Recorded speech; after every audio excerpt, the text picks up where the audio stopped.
Bom dia, boa tarde, boa noite, pessoal. Sejam bem-vindos a mais um vídeo de álgebra comutativa. Nós vamos resolver aqui um exercício clássico que diz que se eu tiver A um subanel de B e S um sistema multiplicativo do A, eu esqueci de escrever aqui, né? De A. S contido... não, tá aqui. S contido em A, tá certo. E eu vou pegar um ideal, a gente vai pegar um ideal primo em B, tal que a interseção de S com Q seja vazia, tá? Para que a localização de Q por S continue sendo o ideal primo da localização de B por S agora. Então é só por isso que a gente tem essa hipótese. Sem essa hipótese, isso aqui não seria um ideal primo, então não faria sentido localizar isso. E aí com isso a gente vai mostrar que a localização de B por Q é isomorfa à localização de S a menos 1 de B, da localização de B pelo ideal primo dado pela localização de Q. Tá? Então a gente tem esse isomorfismo bonito aqui, essa coisa que revela uma simetria elegante, né? Então basicamente, dentro desse contexto, se a gente olha para a localização da localização, isso é isomorfo ao B localizado por Q. Tá? Entre aspas, você pode cortar esse S a menos 1 aqui, né? Mas é só uma coisa para facilitar a capturar a essência do que está acontecendo, tá? Bom, e aí basicamente a gente vai usar aqui esse isomorfismo, na verdade, nos apresenta uma maneira canônica de identificar, se a gente quiser, uma fração de uma fração. Tá? Lembra que quando a gente está em números racionais, por exemplo, quando você divide duas frações, dentro dos racionais isso é igual a você pegar o B, multiplicar por C e dividir por S vezes T. Aqui a gente vai mostrar que basicamente falar que isso é igual seria um abuso de linguagem, porque os ambientes aqui são ambientes diferentes, mas basicamente esse link entre esses dois tipos de fração, né? Sou um francês aqui, esse link entre essas duas frações estabelece um isomorfismo entre essa localização e essa localização. Tudo bem? Então basicamente essa é a essência desse resultado. Então, vamos demonstrar isso. Então, para começar, a gente vai olhar para essa localização aqui. A gente tem que mostrar que essa gama está bem definida, né? E que essa função aqui está bem definida, e mostrar que elas são morfismos de anéis e uma inversa da outra. Então a gente vai começar a fazer isso. Então eu vou considerar esse morfismo de localização aqui, que eu vou indexar por S só para diferenciar de um outro morfismo de localização que a gente vai precisar, que pega um elemento B e leva na localização de B por S.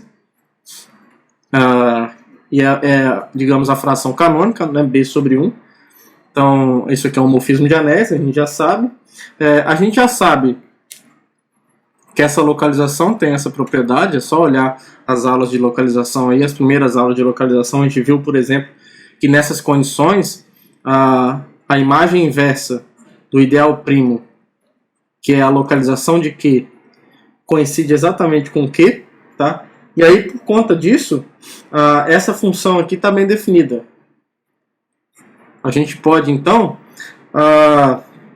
olhar para o morfismo entre as localizações associadas, certo? Então, em alguma aula aí para trás, a gente viu que como eu tenho um morfismo de anéis, tal que a imagem inversa desse ideal primo é exatamente isso, então eu posso olhar para o morfismo induzido, que é exatamente a gama ali. Eu vou olhar para o morfismo induzido pelo iota por esse ideal primo aqui, ó, S a menos 1Q. Esse morfismo induzido sai de quem? Ó? Ele sai do B localizado pela imagem inversa. Ele sai de B localizado pela imagem inversa pelo iota S desse ideal primo aqui, que é o Q, certo? E vai na localização do anel que está no contradomínio por esse ideal aqui, S a menos 1 de Q. E essa função ela é basicamente construída assim, ó, no geral. E aqui nesse caso particular vai ficar assim. Digamos que isso aqui é um morfismo de localização induzido por um morfismo de anéis.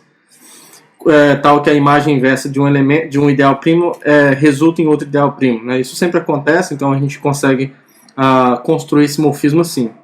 Então uma fração aqui, esse índice Q aqui é só para eu dizer que é só para reforçar que essa fração está sendo vista dentro da localização de B por Q. Tá? Então isso daqui, como eu estou considerando aqui o morfismo induzido entre as localizações, então isso daqui vai ser a fração dada pela imagem de B pelo morfismo de localização, dividido pela imagem de t, pelo morfismo de localização. Tudo bem? Só que isso daqui é precisamente a função gama ali que a gente definiu lá em cima. Tá? Então isso daqui já mostra, a gente já sabe que isso daqui é um morfismo de anéis. É só um caso particular de um morfismo induzido. Então isso aqui é um morfismo de anéis. Então a gente não precisa mostrar que isso aí está bem definido, porque a gente já tem isso provado de uma vez por todas em alguma aula aí para trás. Tudo bem? E aí agora a gente vai usar a propriedade universal da localização para construir essa função aqui, ó, que por enquanto eu vou chamar de outro nome, mas que depois a gente vai ver que é exatamente a inversa de gama. Tá? E aí para usar a propriedade universal, a gente vai considerar esse morfismo de anéis aqui. Ó. Como o Q interesse é vazio, então essa função aqui está bem definida e é um morfismo de anéis. Basicamente é você olhar para a localização de B por S, indo na localização de B por Q, que pega aqui uma fração B sobre S, e leva na fração, já que o S pertence a S, como a interseção de S com Q é vazia, então se o Szinho pertence ao S maiúsculo, como essa interseção é vazia, automaticamente ela não pertence a Q. Então eu posso olhar para essa fração na localização por Q. Tá? Isso aqui então é um morfismo de anéis.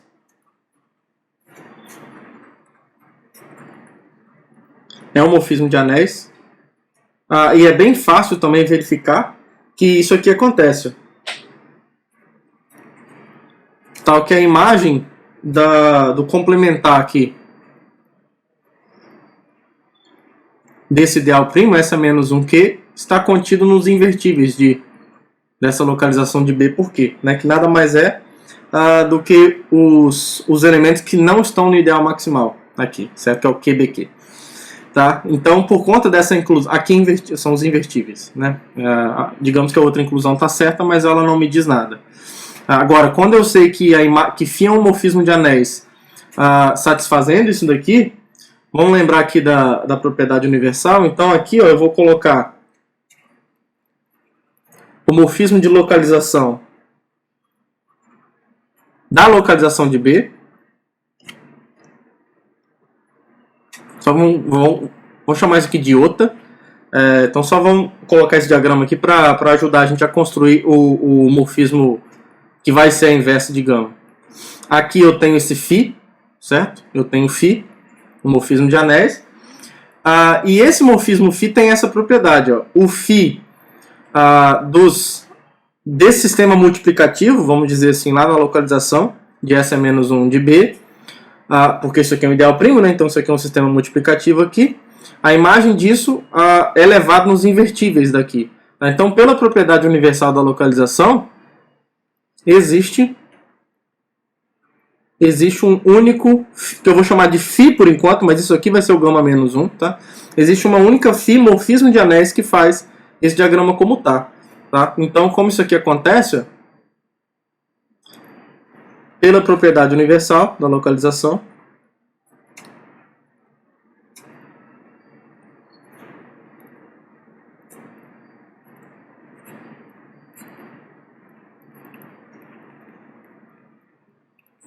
existe um único morfismo de anéis φ, que eu vou chamar aqui de φ, que sai da localização de B pela localização de Q, indo na localização de B por Q, tal que esse diagrama que comuta, o φ composto com essa localização aqui e outra é aquela função φ. E aí, quando a gente olha para a propriedade universal, a gente observa claramente que essa função φ ela satisfaz isso daqui, ó. Essa função φ, a lei de formação dela é assim, ó. O φ do B sobre S sobre o Y sobre C. Pode colocar T sobre C aqui, né, para ficar dentro da linguagem que a gente falou.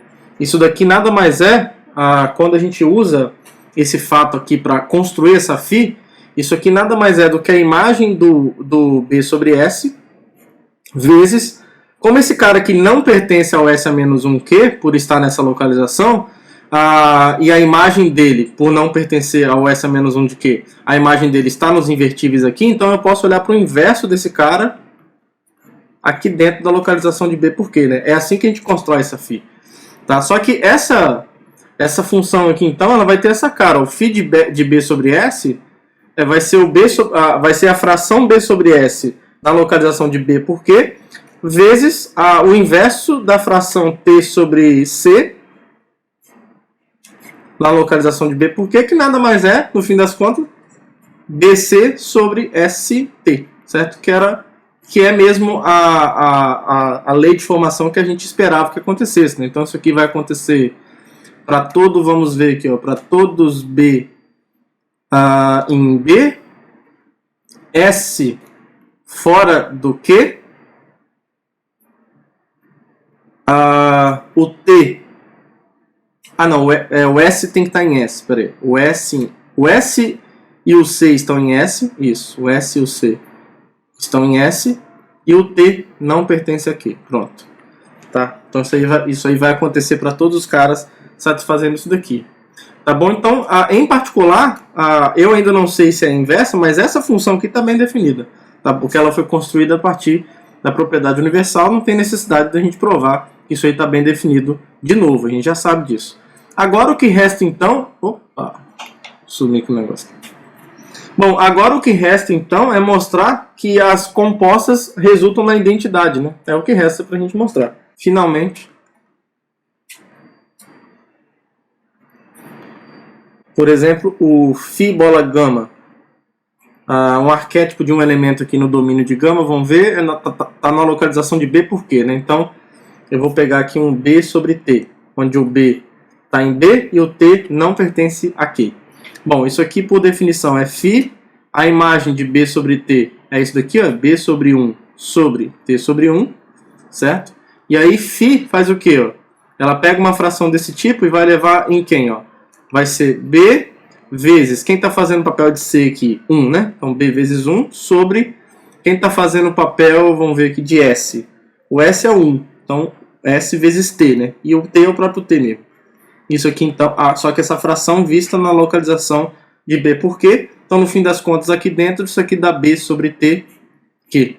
Tá? Então isso aqui é válido para todo B em B e T em B menos Q. Então isso aqui mostra que a conclusão preliminar, φ composto com gama, é a identidade. Agora a gente tem que testar outra composição, né? Gama bola φ de uma fração de frações arbitrária, assim, ó, B sobre S sobre T sobre C, essa notação que eu estou usando, né? Isso aqui tem que ser igual, vamos lá, o φ faz o quê? Isso aqui é gama de BC sobre ST, aqui na localização por Q, e o gama faz o quê? Ele pega o BC sobre 1, isso, e depois o ST sobre 1. E aqui eu vou fazer o quê? Bom, isso daqui a gente pode escrever assim, ó, aqui em cima, B sobre 1 vezes C sobre 1 sobre, vou deixar um espacinho a mais porque eu vou acrescentar algumas coisas aqui, S sobre 1 vezes C sobre 1. E aí em cima e embaixo eu vou multiplicar esse termo aqui, ó, espertamente, 1 sobre S vezes 1 sobre C, e aí para manter a igualdade eu vou multiplicar pela mesma coisa aqui embaixo. Fazendo isso, a gente vai eliminar, aqui em cima a gente elimina essa fração com essa, e aqui embaixo a gente elimina essa fração, a gente elimina essa fração com, eu acho que eu errei alguma coisa, aqui é T, pessoal, desculpa, aqui é T, não é C não, essa borracha está muito grande, isso, aqui é T, tá vendo? Isso. Aqui então, só voltando, o S sobre 1 vai embora com 1 sobre S, isso, e o que vai restar então em cima vai ser o quê? Ó?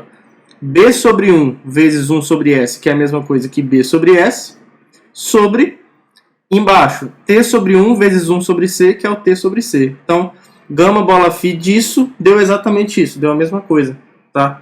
Isso aqui para todo B sobre S, por exemplo, em S é menos 1B, e T sobre C em S é menos 1B menos a localização de Q por S.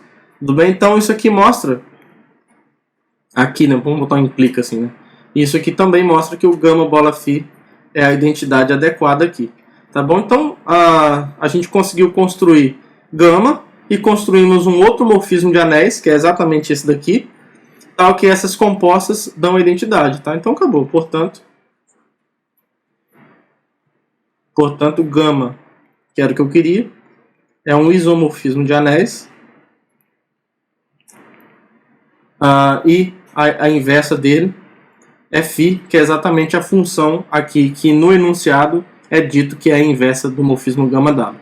Tudo bem? Então, isso fecha a demonstração desse exercício bonitinho. Que todos tenham um bom dia, uma boa tarde, boa noite. Um abraço para todo mundo e até o próximo vídeo. Tchau, tchau.